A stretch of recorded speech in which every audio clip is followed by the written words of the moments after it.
Our next vacation. On our next vacation, indeed, we are going to travel to Santa Marta or San Andres. The idea is to take a family trip with my father Carlos, my mother Mary, my sister Natalia, and me.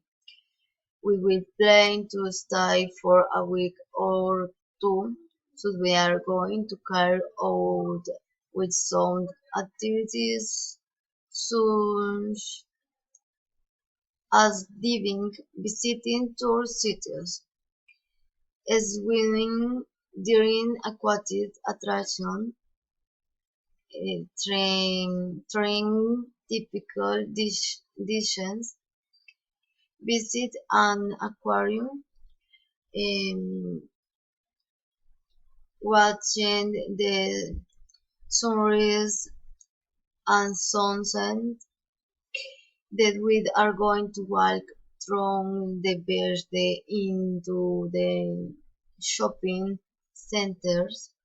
We will take a Swiss double camera so we can add beautiful photos of the landscapes, animals, so we can disconnect ourselves and light from the routine and the daily life to learn and also to relax our minds and bodies.